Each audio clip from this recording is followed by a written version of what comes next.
Assalamualaikum warahmatullahi wabarakatuh. Sahabat setia Cerben, hari ini kita melanjutkan kisah agung yang telah dimulai sejak ketetapan langit diumumkan, yaitu penciptaan manusia pertama, Nabi Adam alaihissalam. Beginilah ceritanya. Setelah Allah menetapkan bahwa manusia akan menjadi khalifah di bumi, malaikat pun menunggu dengan penuh hormat dan penasaran. Bagaimana rupa makhluk baru ini? Dari apa ia akan diciptakan? Dan bagaimana bentuk kehidupannya kelak? Dengan kehendaknya, Allah memerintahkan malaikat Jibril untuk turun ke bumi, mengambil segenggam tanah dari berbagai tempat. Tanah itu berasal dari lembah yang subur, gunung yang kokoh, padang pasir yang gersang, hingga tempat yang lembab dan basah. Sebab dari tanah yang beragam inilah, manusia akan memiliki sifat yang berbeda-beda. Ada yang lembut, ada yang tegas, ada yang sabar, ada yang mudah marah. Semua menjadi bagian dari takdir fitrah manusia. Setelah tanah itu dikumpulkan, Allah mencampurnya dengan air, lalu dibentuk menjadi sosok manusia yang berdiri tegak, berbentuk indah, namun masih dalam keadaan kaku, belum bernyawa. Dalam proses itu, para malaikat menyaksikan keagungan ciptaan baru ini. Mereka melihat bentuk tubuh Nabi Adam yang telah dibentuk dengan sempurna, namun masih terbaring tanpa gerak. Allah kemudian membiarkan tubuh itu mengering, hingga warnanya berubah menjadi tanah yang mengkilap.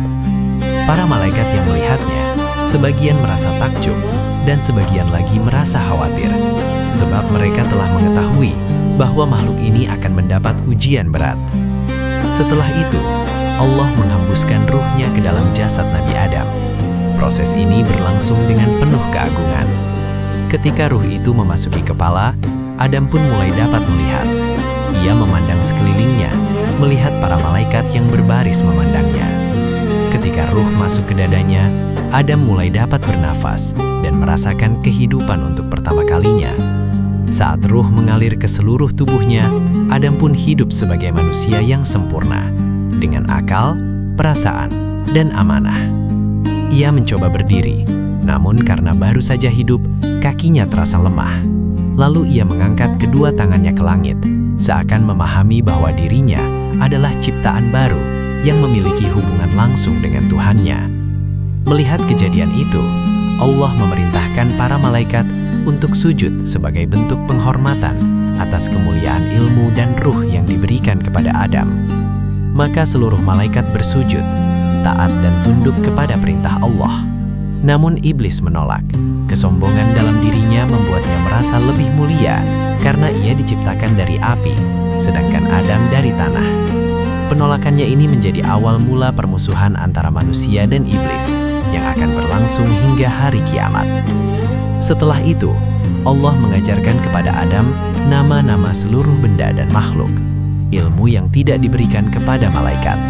Inilah kelebihan manusia yang kelak menjadi alasan mengapa manusia layak menjadi khalifah.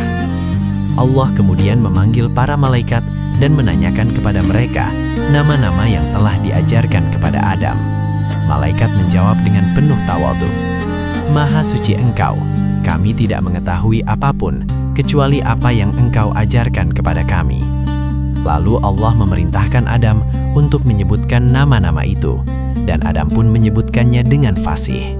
Seketika para malaikat memahami bahwa Allah memang mengetahui hikmah yang tidak mereka ketahui sejak awal.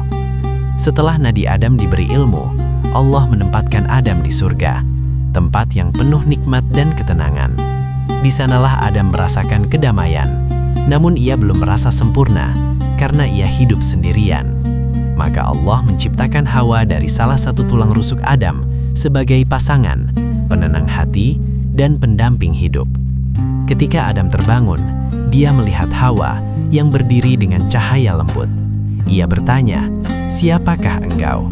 Dan Hawa menjawab, "Aku adalah perempuan, diciptakan untuk menjadi pendampingmu." Itulah awal mula kehidupan manusia yang dimulai di surga dengan kasih sayang dan ketentraman. Namun perjalanan itu tidak berlangsung lama, karena kisah manusia akan terus berlanjut dengan ujian pertama yang harus dihadapi oleh Adam dan Hawa. Kisah itu akan kita bahas pada bagian selanjutnya. Sebuah kisah tentang godaan, keteguhan, dan ampunan Allah yang sangat luas. Sampai di sini, berakhirlah part 2, penciptaan Nabi Adam alaihi salam. Wassalamualaikum warahmatullahi wabarakatuh.